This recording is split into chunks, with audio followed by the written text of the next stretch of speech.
일단은 각기 다른 분야의 사람들이 모여서 또 다른 세대의 사람들이 만나서 서로 삶을 나누고 그 안에서 서로 영감받고 그럴 수 있는 기회가 있다고 해서 이 자리에 제가 감이 오게 되었던 것 같습니다. 제 삶의 인생에서 제 위치가 어느 정도에 와 있는가, 이 위치에서 내가 어떻게 사는 것이 나중에 후회 없는 삶이 될 수 있는가, 이제 그런 거에 대한 힌트라도 좀 얻어갔으면 좋겠다는 기대감이 있습니다.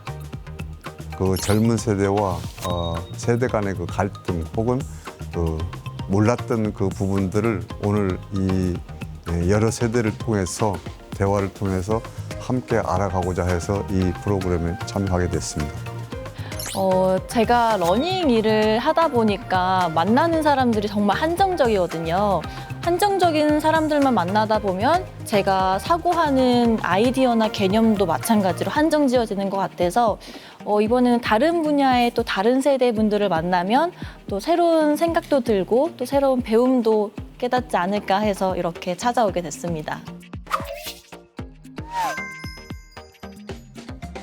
저희가 오늘 처음 만난 사이잖아요. 그래서 간단하게 자기소개를 먼저 하고 시작하면 좋을 것 같은데 괜찮으실까요? 네, 좋습니다. 네, 그럼 저 먼저 시작하겠습니다.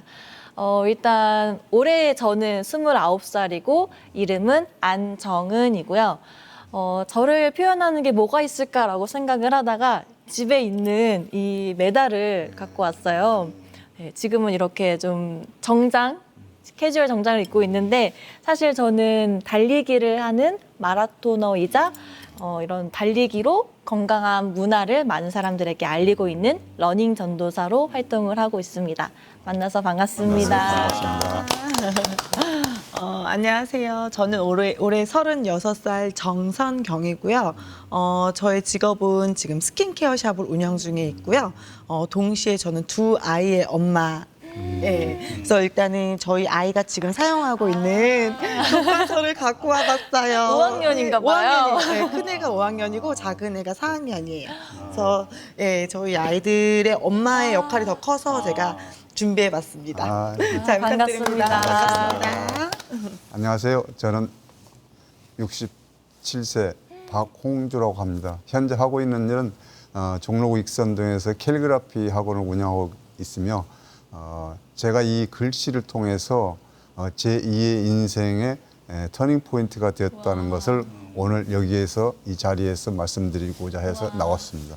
제가 평소에 사용하는 애장품 멋있어요. 붓입니다. 펜이 아니라 붓이 더 많으시네요. 예, 원래 저희는 이제 붓을 가지고 이제 사용을 하고 있죠. 잠시 후에 한번 시연을 해 보여드리겠습니다. 감사합니다. 안녕하세요. 저는 건축가 최성봉입니다. 네. 이 건물이 좀 일반적이었으면 좋겠다라는 생각을 좀 가지고 여태까지 일을 해오고 있는데, 그중에 이제 이게 제가 일을 하는 와중에 가장 많이 쓰는 도구예요.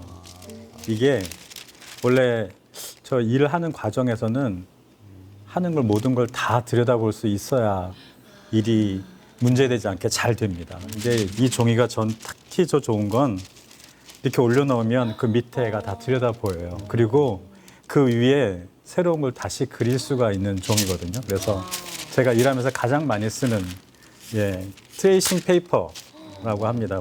우리 옛날 어릴 때는 기름종이라고 했어요. 맞아요. 되게 멋진 말씀이신 것 같아요. 네. 그리고 제가 초등학교 4학년짜리하고 거의 같은 걸 쓰고 있는데요. 같은 소지품이네요. 네.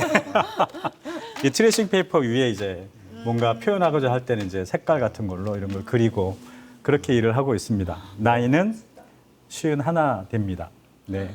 반갑습니다. 반갑습니다.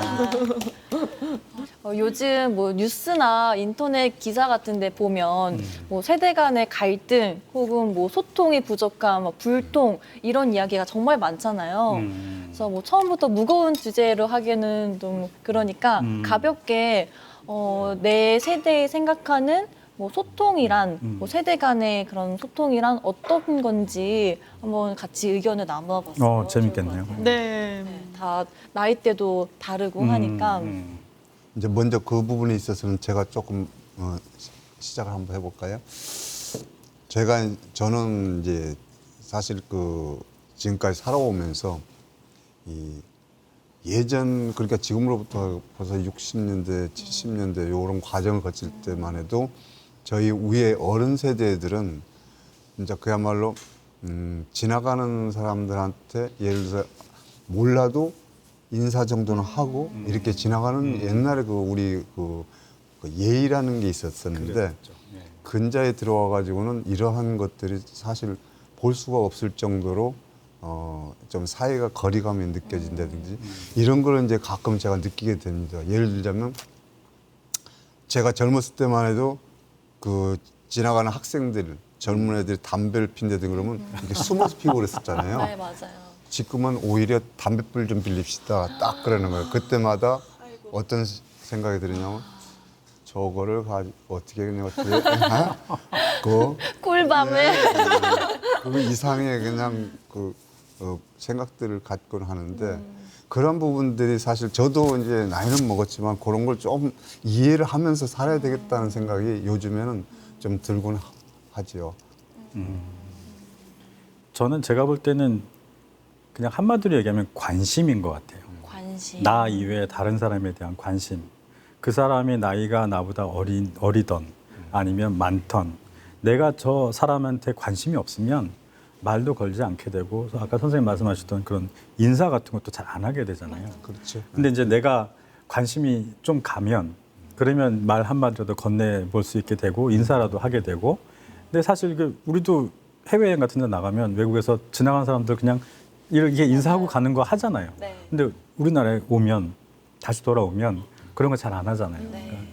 그러니까 근데 제가 볼 때는 그냥 관심의 차이 내 몸이 귀찮고 피곤하면 관심도 없는 건 마찬가지긴 할 텐데 그래도 일상생활에서 관심을 좀 가지면 그러면 그나마 소통을 할 수 있는 어떤 팁 하나씩은 이렇게 걸고 갈 수 있지 않을까? 네, 저는 그런 생각 정도 해보고 있어요. 그런 걸로. 저도 이 관심이라는 맥락이랑 되게 굉장히 동의를 많이 하는데요. 저는 누군가로부터 배울 수 있는 점 이게 소통의 한 부분 같아요. 그렇죠. 이거는 나이에 많고 적고 그게 아니라 저보다 한참 어린 동생들한테도 배울 점이 있으면 얼마든지 소통을 할 수 있고 혹은 나이가 많은 연장자임에도 배울 점이 없다면 그거는 소통이 단절되는 것 같아서 뭐 나이를 떠나서 다 사람만의 배울 점이 있고 내가 갖고 있는 자부심 그런 것만 있다면 서로가 저 사람한테는 이거를 배우고 저 친구한테 이거를 배우면 좋겠다 하면서 이야기의 물꼬가 트이지 않을까 생각이 들어요. 그렇죠. 저도 어떻게 보면 관심이랑 좀 비슷한 것 같은데 저는 세대를 떠나서 사람과의 관계는 전 진정성이라고 생각해요. 네, 정말 제가 같이 근무하고 있는 직원들도 지금 20대 초반부터 20대 중반, 20대거든요. 처음에는 이해가 안 갔어요. 아니 내가 상사고 뭔가의 지시를 했을 때 왜 이런 반응이 오지?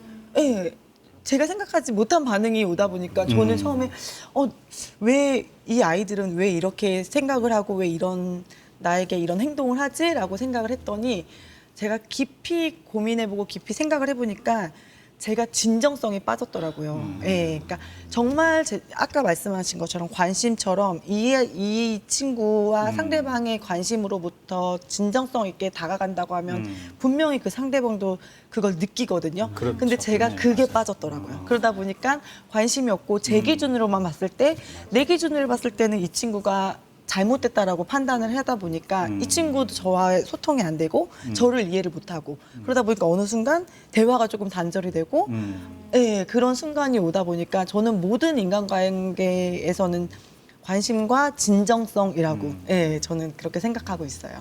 와, 그런 오늘 것 같네요. 대화가 너무 좋은 얘기가 진짜 많이 나오는데요. 그런가요? 네, 오늘 이야기하면서 집에 가면 뭔가 가슴이 꽉 찬 느낌으로 돌아갈 수 있을 것 같아요. 기대하고 온 그 기대감이 오늘 좀 충족이 많이 될 것 같습니다. 네, 그러면 정리를 하자면 일단 첫 번째는 존중, 관심, 배울 점, 그리고 마지막으로 진정성.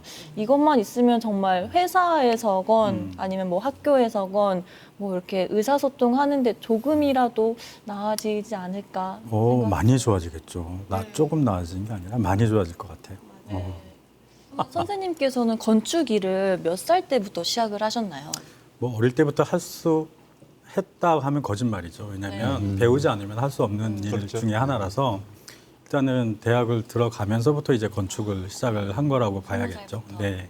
그때부터 지금까지 뭐 그냥 일상생활 하는 거 이외에 내가 이 사회에서 어떤 일을 하고 살 것인가에 대해서는 건축 이외에 다른 건 생각해 본 적이 없죠. 네. 그래서 지금 하는 거 말고 다른 걸 하나 뭘 더 해보고 살고 싶다라는 생각을 요즘에 많이 하고 있습니다. 좋죠. 혹시 뭐 눈에 들어오는 색다른 취미나 뭐 관심사가 있으세요?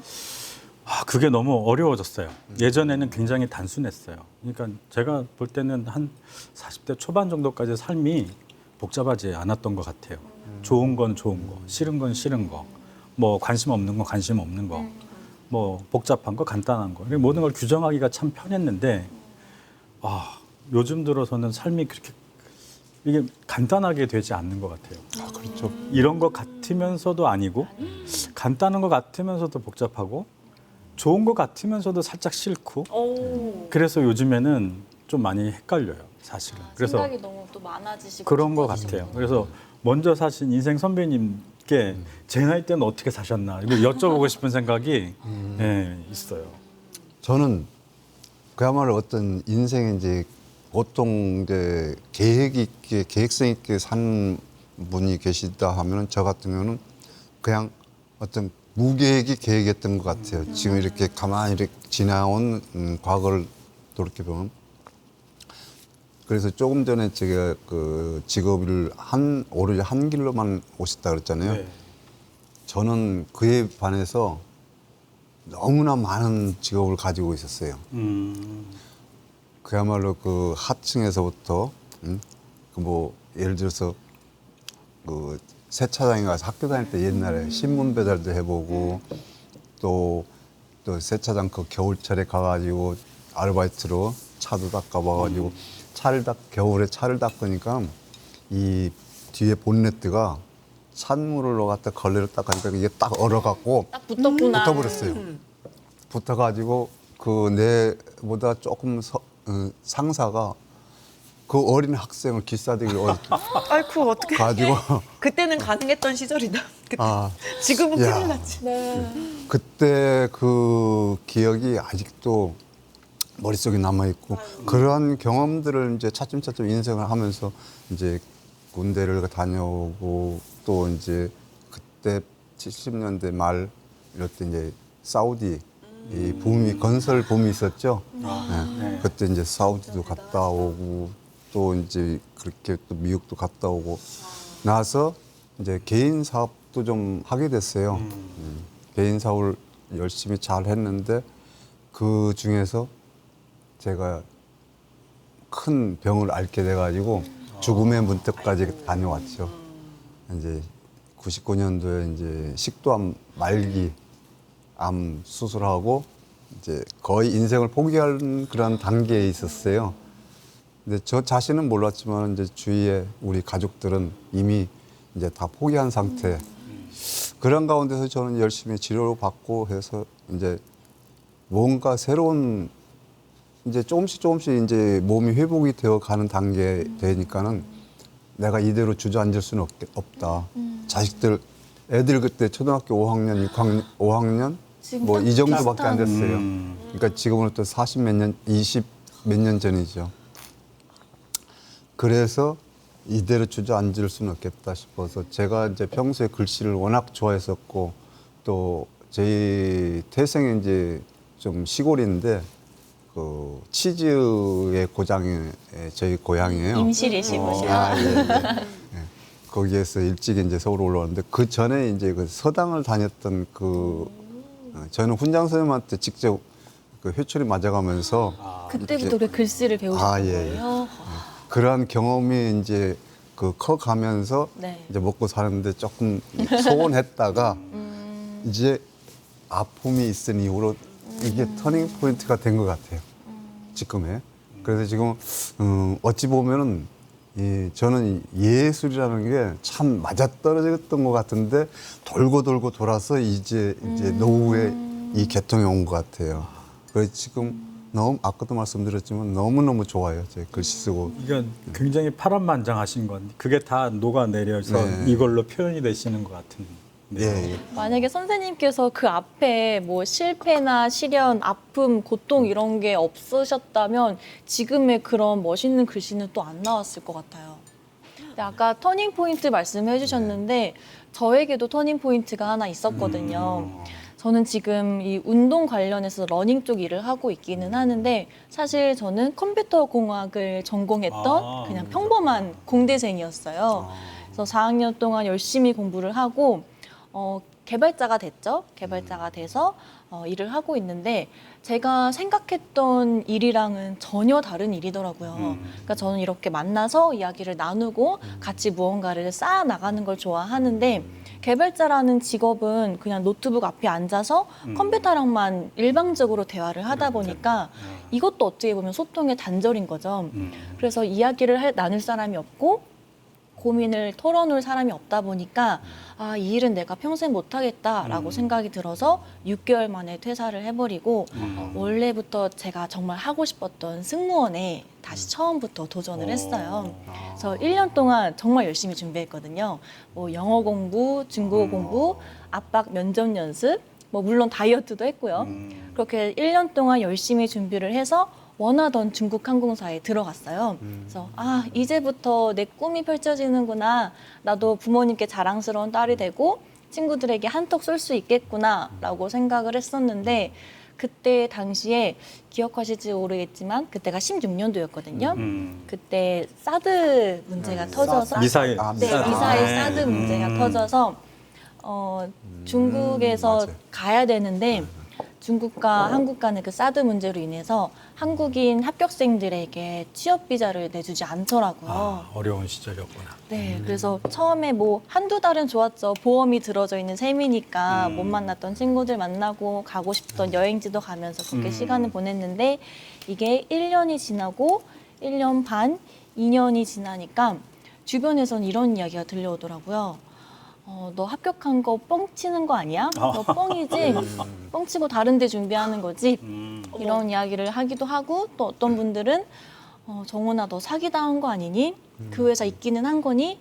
그런 말을 들으니까 저는 사람들을 만날 수가 없고 만나지 못하니까 집 밖을 못 나가게 되고 부모님께 너무 죄송스러운 딸이 되다 보니까 방문 밖을 벗어나가지도 못하고 심지어는 네모난 침대 밖을 나가지도 못하게 되더라고요. 정말 1년 넘도록 맨날 울면서 집에서 정말 25살이라는 젊은 나이에 아무것도 못하고 그렇게 울기만 하면서 지냈어요. 근데 맨날 울면 너무 답답해서 어쩌다가 이렇게 밖으로 나가게 됐는데 밖에 나가서도 눈물이 흐르는 거는 사실 마찬가지더라고요. 그래서 밖에서도 이렇게 또 실현당한 사람처럼 엉엉 울고 있는데 아파트 단지다 보니까 주민분들의 시선이 너무 의식이 돼서 그때 우연치 않게 달리기를 시작했어요. 네, 뒤늦게 하셨네요. 그럼 달리기를. 네, 어렸을 때 달리기를 한 게 아니라 오늘 한번 달려봐야지 이게 아니라 저는 그냥 흐르는 눈물을 땀처럼 보이게 하려고 그냥 그 눈물을 숨기기 위해서 도망쳤던 게 저의 첫 번째 달리기인데 뭐 그렇다고 해서 제가 1시간 뭐 10km 이렇게 달린 건 아니고 한 5분 정도 달렸거든요. 그렇게 달리기를 한바탕 하고 나니까 속에서 왠지 모르게 좀 상쾌함, 개운함이 생기고 마음속에서 미웠던 사람들이 조금씩 용서가 되고 내일 다시 좀 해볼 수 있지 않을까라는 생각 덕분에 그게 저의 터닝 포인트. 아하. 네, 지금은 제가 러닝 포인트라고 얘기를 하거든요. 그게 저의 터닝 포인트가 돼서 오히려 그 시대에 달리기를 통해서 위로를 받아서 지금 오히려 제가 달리기로 다른 사람들을 위로해주는 그런 직업을 갖게 됐어요.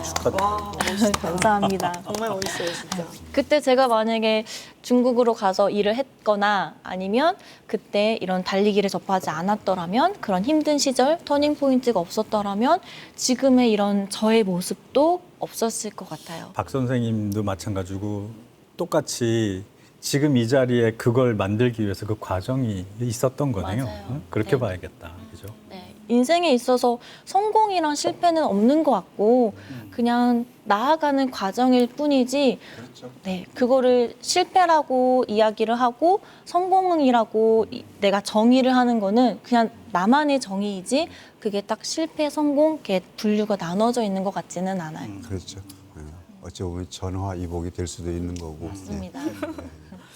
저는 24살 때 처음 호텔 쪽에 취업을 했어요, 처음에. 제가 잘 웃잖아요. 그때 어렸을 때 호텔 그 CS 교육을 받았을 때 그게 정말 신기한 게 몸은 기억하더라고요. 맞아요. 엄청 열심히 그때 교육을 받았었던 기억이 있는데 늘 항상 웃고 있는 게 예, 그때 호텔에서 근무했던 그 경험이 굉장히 도움이 많이 돼요. 맞아요. 예, 저도 승무원 준비했을 때 맨날 웃는 연습을 하니까 맞아요. 지금 굉장한 저의 무기가 됐어요.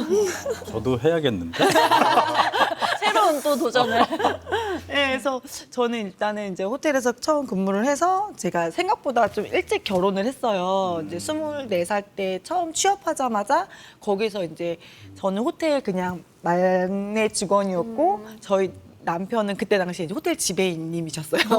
네, 그래서 보물을 위치가 보셨구나. 달랐네요. 보물을 그래서 보셨어. 저한테는 굉장히 크신 분이었죠. 그때 당시에는. 네, 그래서 되게 연애 기간도 되게 짧게 했고 거의 3개월 만에 결혼 얘기가 오고 갔고 어린 나이에 그냥 모르겠어요. 결혼이라는 게 뭔지도 모르고 갔었던 것 같아요. 그때는. 네, 저도 그때 너무 어리다 보니까 결혼에 대한 개념이 없었고 그냥 단순히 그 남자가 좋았고 근데 그 남자가 저한테 청혼을 했고 그래서 정말 그냥 정말 아무 생각 없이 했던 것 같아요. 그때 당시에는. 그러면 넷, 다섯 그때 결혼하신 거예요? 네, 24살 때 결혼을 했고 또 바로 또 아기가 결혼하고 한 3, 4개월 정도 있다가 또 바로 아기가 생겨가지고 첫 애가 지금 초등학교 5학년이에요. 네, 아기가 아까 연년생이더라고요. 맞아요. 초등학교 5학년이고 저희 큰애가 몇 개월, 한 2살 때였나? 아무튼 바로 또 아기가 생겨가지고 돌이 안 된 상태에서 바로 아기가 또 생겨가지고 연년생으로 따닥해서 13개월밖에 차이가 안 나요. 둘이서. 잘못했으면 1년에 한 번, 2명 나올 뻔했어요. 그러게요. 쌍둥이도 아닌 동갑이 될 뻔했네요. 그래서 뭐가 그렇게 급했는지. 그래서 연년생으로 이제 큰 아이가 딸이고 이제 둘째 아이 아들이었고 저는 지금까지 출산휴가 3개월. 출산휴가 3개월에서 총 6개월을 제외한 나머지는 한 번도 쉬어본 적이 없었던 거예요.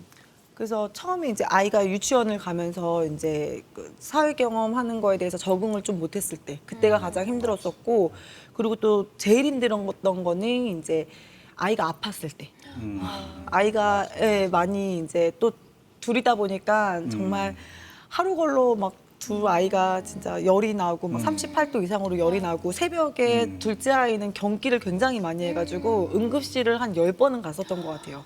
예, 그럴 때는 정말 힘들죠. 그 다음날 또 출근을 해야 되는 저의 상황이 정말 가혹하고 원망스럽기도 하고 그런 아이를 키울 때 아이가 많이 아팠을 때 가장 힘들었던 것 같아요. 이게 요즘에 맞벌이는 뗄래야 뗄 수 없잖아요. 또 아이가 한 명도 아니고. 그럴 때는 정말 저도 아이를 낳아보진 않았지만 뭔가 또 다른 그런 고통, 힘듦 그런 게 있을 것 같아요. 네, 그래서 제가 처음에 이제 10년 동안 저도 회사 생활을 하다가 회사는 이제 9시 출근, 저녁 6시 퇴근이잖아요. 저의 시간을 낼 수가 없는 거예요. 그러다 보니까 아이의 케어가 안 되고 그래서 제가 회사 생활도 좋지만 일단은 아이와 육아와 저의 일을 병행할 수 있는 일이 무엇인지 고민을 하다가 제가 이제 스킨케어 샵을 사업을 하게 되었거든요. 그렇게 넘어오셨고. 네, 맞아요. 처음에는 정말 그거예요. 아이였어요. 육아를 내가 할 수 있는 방법과 그렇다고 해서 제가 또 쉴 수 있는 상황은 아니었거든요. 또 일을 워낙 좋아하기도 했었고. 그래서 육아와 일을 함께 두 마리 토끼를 잡을 수 있는 방법이 무엇일까 고민을 하다가 제가 이제 스킨케어 샵이라는 새로운 분야에 도전을 하게 되었던 것 같죠. 아이들의 입장에서도 뭔가 열심히 도전하고 일하는 엄마의 모습은 굉장히 자랑스럽고 멋있을 것 같아요. 맞아요. 제가 가끔 물어봐요. 아이들이 엄마 아빠가 항상 이제 낮은 없으니까 그럴 때 엄마 언제 오늘은 출근 안 하면 안 돼 이렇게 가끔 물어보거든요. 아이들이. 아유, 속상해요. 네. 아이고. 근데 그럼에도 불구하고 제가 다시 물어봐요. 엄마가 너 옆에 있었으면 좋겠어? 아니면 이랬으면 좋겠어? 라고 물어보면은 잠시 고민을 하다가 엄마 그래도 나는 엄마가 좋아하는 엄마 일을 했으면 좋겠어. 멋있다. 라고 두 아이가 다 그렇게 얘기를 요즘 했더라고요. 아이들이 그렇게 반응을 한다고 하더라고요. 맞아요. 든든할 것 같아요. 네, 정말 든든해요. 네, 그래서 아이들도 어떻게 보면은 이제 어느 정도 컸고 또 엄마 아빠가 또 이렇게 열심히 일하는 모습을 또 보면서 자라면 또 그 안에서 또 많은 걸 배우고 있구나라는 거를 굉장히 저는 느끼고 아이들이 보는 대로 생각하고 느끼니까. 그죠? 맞아요. 저 같은 경우에는 한 번도 그런 적이 없었는데 주변에 굉장히 가깝고 또 믿었던 사람들 있잖아요.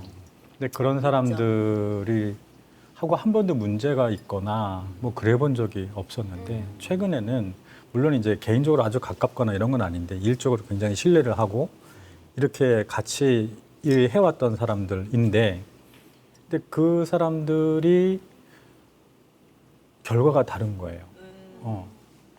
그래서 과정에서 쭉 같이 지내올 때는 굉장히 믿음이 가고 믿고 그렇게 일을 해오고 맨 마지막에 이제 결과를 확인하려고 하는 그 상황에서 딱 보면 그동안 해왔던 이야기하고 완전히 다른 결과를 가지고 와서 보여주고 근데 이제 그거를 이제 저는 책임을 져야 되는 상황이고 근데 그 친구도 물론 이제 그냥 전 그렇게 믿고 싶거든요. 그러니까 그 친구들도 나쁜 마음으로 그랬을 거라고 생각하지는 않는데 어느 순간 일이 엇나가기 시작하는 것들을 분명히 자기도 느꼈을 테고 그 느낀 것들을 같이 꺼내놓고 솔직하게 이야기해서 같이 해결을 처음에 벌어지기 시작할 때부터 같이 했으면 결과가 지금처럼 이렇게 힘들게 나오진 않았을 거라는 생각은 드는데 이제 이 친구가 아마 용기가 없었을까?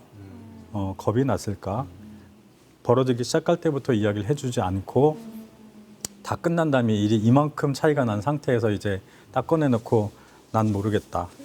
이제 그렇게 이야기를 하니까 이제 그동안에 믿고 일을 해왔던 거에 대한 어떤 이 약간 배신감 같은 거. 무너지셨을 것 네. 같아요. 이제 그런 일들이 한 번, 두 번 뭐 이런 식으로 이제 일이 생기기 시작을 하는 거예요. 그래서 제가 아까 사실은 인생 선배님께 그런 것도 지금 제 나이대가 그런 걸 겪으면서 가야 될 그런 나이가 돼서 겪고 있는 건지 아니면 제가 뭔가를 좀 잘못해서 뭔가 그런 결과가 그렇지 나오는 않아요. 건지. 그렇지 않고 아무리 내가 준비를 단단히 해도 그 상황이 되면 어쩔 수 없이 겪게 되더라고요. 근데 너무 신기한 게 저도 물론 이게 선생님들보다 이제 오랜 삶을 살진 않았지만 이제 사업을 운영을 하면서 그 어린 친구들과 이제 관계를 맺어 직원들과 관계를 맺어가면서 이제 우여곡절 일들이 굉장히 많았어요. 근데 제가 이 일을 하면서 느낀 게 살면서 저는 약간 이 삶이 롤러코스터 같아요. 굉장히 그래요. 정말 그때는 정말 죽을 것 같았거든요. 그때는 제 삶, 그러니까 그 뭐라 그래야지 정말 경주마처럼 그 프레임에 갇혀가지고 아무것도 안 들리고 그 상황만 봤을 때 너무 저를 제가 나는 왜 이렇게 부족하지? 나는 굉장히 힘들었던 경험이 있었는데 지금 생각해 보면은 물론 삶이 이렇게 올라갈 때도 있고 내려갈 때도 있고 또 올라갈 때도 있고 내려갈 때도 있고 그게 반복되더라고요. 정말 반복되다 보니까 제가 지금 조금 터득한 것 중에 하나는 정말 힘들 때는 어떤 생각을 하냐면 내려가고 있구나. 내려가고 있구나. 어차피 또 올라갈 거잖아. 그러니까 그 힘듦을 물론 힘들어요. 힘들지만 언젠가는 올라갈 거라는 걸 알기 때문에 그걸 좀 버틸 수 있는 힘이 됐던 것 같아요. 그리고 이걸 깨닫기 전에는 그냥 마냥 너무 힘들었어요. 그냥 아무것도 못하고 진짜 정말 시체 마냥 이렇게 너무 모든 힘든 걸 혼자 감당했었었는데 그 순간을 깨달은 이후로 어차피 또 올라갈 거고 나는 지금 내리막길을 가고 있는 거고 내일 되면 또 올라갈 걸 알기 때문에 괜찮아라고 생각을 하니까 그 힘듦의 그 갭이 조금 줄어드는 경험을 저는 해서 아마 선생님도 지금 많이 그러게요. 힘드시더라도 언젠가 내일 되면 또 올라갈 힘이 됩니다. 내일 되면 분명히 올라갈 거거든요. 예, 그걸 생각하면서 저도 엄청 공감을 하는 게 저도 정말 그렇게 생각을 했어요. 그래서 내려갈 때면 정말 한없이 내려갈 때면 아 내가 얼마나 높이 올라갈 거기에 이렇게 내려가나 이렇게 내려갈 거면 더 내려가라 더 높이 올라가게 그런 생각을 저도 하면서 버텼던 것 같아요. 네, 그래 그 대추가 저절로 붉어질 리가 있겠느냐.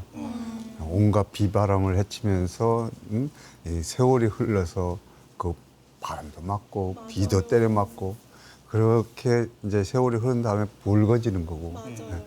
또 이제 꽃은 바람에 흔들리면서 피잖아요. 저절로 피는 게 아니잖아요. 그래서 이것도 역시 인간도 그런 것 같아요. 곱게 자랄 수는 없는 거니까. 없어요. 네. 정말. 정말 오히려 진짜 그런 경험을 하면은 더 단단해지는 것 같아요. 어느 순간 저도 모르게 이렇게 성장해 있는 게 느껴지더라고요. 그래서 오늘 그런 생각이 듭니다. 그러니까 많은 그 주변에 혹시 저한테 이렇게 해서 제가 힘들고 이렇게 했던 사람들 때문에 사람들을 좀 부정적으로 쳐다보는 그렇죠. 시각들이 생길 뻔하고 이제 예, 그런데 근데 사실은 지금 오늘 말씀도 듣고 물론 제 생각도 그리 해왔지만 그럼에도 불구하고 우리는 밝게 봐야겠다. 그럼요. 그렇죠. 아, 네. 그렇게 그럼요. 긍정적으로 생각하고. 아 그리고 또 추가적으로 저는 상대방을 바라봤을 때 예전에 제가 그 스킨케어 샵 사업을 운영하기 전에는 오름이 굉장히 강했어요. 내 기준, 그러니까 내가 그런데 이게 맞지 않아?라는 오름이 너무 강했는데 제가 이 사업을 하면서 이제 지금 좀 깨달은 거는 아 나와 상대방의 뭐라 그러지? 좀 다름을 인정하게 됐던 것 같아요. 차이점.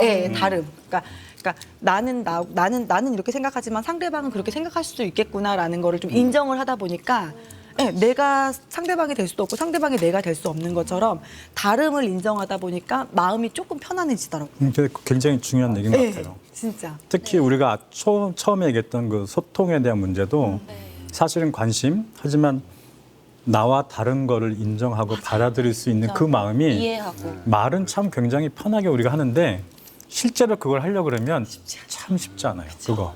근데 그게 정말 중요한 덕목인 것 같긴 해요. 오늘 진짜 많은 이야기 나눴는데요. 저도 마라톤을 하면서 정말 힘든 순간들을 매일매일 견디고 있거든요. 뭐 오늘은 여기까지만 뛸까? 오늘은 뛰지 말까? 하면서도 계속 저를 출발선에 서는 연습을 하고 있는데 저는 이 말을 되게 좋아해요. 정말 힘이 든다는 것은 거의 다 왔다는 증거이다. 그러니까 내가 너무 힘이 멋진데요? 들면 이거는 내일이 아닌가? 여기까지만 해야 되나? 이게 아니라 얼마 안 남았다는 증거구나. 여기서 조금만 더 하면 내가 환호성을 지를 수 있겠다. 피니시 라인에 넘어갈 수 있겠다. 이런 거를 깨닫고 나니까 오히려 그 고통들을 견디고 그 고통을 즐길 수 있는 승자가 되는 것 같아요. 멋있다. 너무 멋있다. 고통을 즐길 수 있는. 와, 정말. 즐기십시오, 사장님. 지금 이 순간을 즐기시는 그렇게 하겠습니다. 추천드립니다. 사실 오늘 나눴던 이런 이야기는 어디 가서 이렇게 털어놓기가 쉽지 않은 이야기들이잖아요. 뭐 배신도 당하고 아팠던 기억도 있고 뭐 우울했던 감정도 있고 하는데 오히려 이렇게 맛있는 거 먹으면서 또 처음 만난 자리이지만 이야기가 술술 나와서 저도 너무 신기했어요. 우리 다 좋은 사람들. 네, 저도 새로운 분들을 만나서 대화하는 걸 굉장히 좋아하거든요. 정말 한 분 한 분이 너무 감사하고 좋은 말씀 해주셔가지고 너무 많은 거 영감받고 가는 것 같아요, 정말. 저 역시 아까 말씀드렸지만 대인 기피증이 있을 정도로 이제 말을 좀 못하고 있었는데 오늘 참 20대, 30대, 50대, 60대가 함께 모여서 이렇게 대화를 나누다 보니까 제 마음도 이젠 뭔가 좀 구식했던 마음을 새로운 뉴 트렌드를 가지고 새로운 마인드를 가지고 우리 주위에 있는 젊은이들한테 한번 조금씩 배울 수 있는 계기를 마련해 보겠습니다. 멋있어요. 멋있으세요. 저는 오늘 아침에 늦잠 자겠다는 생각을 하지 않고 여기 나온 게 정말 다 잘했다라는 생각이 드네요. 네. 저도 그 이야기의 힘을 굉장히 믿고 있거든요. 어떻게 그렇죠. 보면 말의 힘이. 네, 우리가 이렇게 나와서 이야기를 하고 있는데 3월 달에 최근에 코로나19가 예, 터지면서 전 세계적으로 팬데믹이 왔는데 사실 제가 며칠 전에 결혼을 했거든요. 근데 원래 3월 달에 결혼식이었는데 코로나가 터져버리면서 네, 결혼식도 6월 달로 연기가 됐어요. 그래서 그때 사실 좀 많이 힘들었어요. 그렇죠. 네. 어유 눈물 곱씹네. 그때 다 청첩장을 돌리고 인사를 드렸는데 다시 연락을 드려서 다시 또 죄송하다는 말씀을 드려야 되고 지금 제가 하는 일이 뭐 행사 만들어서 강연도 하고 사람들과 같이 그 위로하는 일을 하고 있는데 오는 전화마다 뭐 행사 취소 전화, 강연 취소 전화 그런 게 오니까 나가지도 못하고 뭐 수익도 점점 줄어들고 그렇죠. 3, 4월 달은 수익이 정말 영원이었거든요. 저희도 마찬가지였어요. 네, 그러면서 이유 없이 좀 많이 아팠어요. 젊은 나이인데 스트레스를 워낙 많이 받다 보니까 대상보진도 오고 아이고 젊은 나이에. 이유 없이 열이 막 39도까지 올라가고 네, 혹시나 해서 뭐 진료소 왔는데 코로나는 아니었고요. 네, 그렇게 해서 좀 시간을 보내면서 우울증이 또다시 찾아와서 나중에는 공황까지 오더라고요. 그래서 언제는 공황 발작을 해서 내가 이러면 안 되겠다. 나는 사람들 앞에 서는 게 내 직업인데 이게 만약에 더 심해지면 큰일 날 것 같아서 좀 병원을 다니기 시작했어요.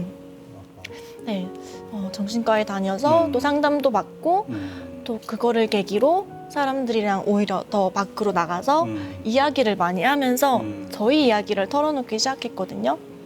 사실 그전에는 저의 이야기를 누군가에게 털어놓는다는 게 쉽지 않았어요.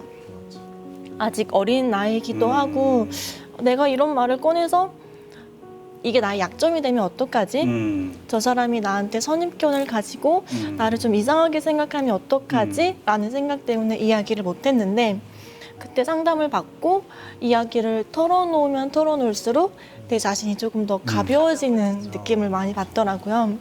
그래서 오늘 이 자리를 통해서도 많은 분들이 이야기의 힘을 믿고 네, 나를 좀 드러내고 마음이 편안해지고 가벼워지는 그런 정말 인생 같은 식탁이 됐으면 좋겠어요. 남을 위로하시는 일을 하시니까 네, 본인이 그렇게 아파봤기 때문에 더 잘 하실 수 있을 것 같아요. 그렇겠죠? 네. 아이고 고생 많이. 응원합니다. 감사합니다. 이게 또 저의 터닝 포인트가 되네요. 저는 선생님께 이 길이 끝나는 곳에서 새로운 길이 펼쳐진다 라는 문구를 요청드렸는데요. 그래서 그 말을, 그 진리를 좀 기억하고 싶어서 그 문구를 부탁드렸습니다. 이야. 대박. 멋있다. 멋있어. 일단은 나를 다시 사랑하는 모든 대한민국 워킹맘들이 나를 사랑하는 게 가장 중요하다는 의미에서 제가 선생님께 저는 사랑의 성경화를 부탁을 드렸어요. 와 너무 멋있다. 사랑의 성경화. 지금 네 나이 때 그럴 수 있다라는 말을 듣고 가니까 마음이 너무 편해지는 것 같아서 지금은 그럴 수 있어. 그 문구를 부탁을 드렸어요. 와. 와. 그럴 수 있어. 어떻게 보면 처음 만나는 사이잖아요. 나이도 직업도 성별도 다 각기 다른 분들인데 이런 분들 앞에서 나의 이야기를 할 수 있을까? 나의 슬픈 것들을 꺼낼 수 있을까? 라고 좀 고민을 많이 했는데 생각보다 더 편해서 이야기를 할 수 있게 됐고 또 나의 이야기를 털어놓으니까 마음도 편해지고 가뿐해져서 오늘 즐거운 마음으로 집에 돌아갈 수 있을 것 같아요. 일단은 각자의 그 직업과 그 세대가 다른데도 불구하고 서로의 그 경험을 바탕으로 해가지고 소통할 수 있었던 것 너무너무 보람을 안고 가는 것 같습니다.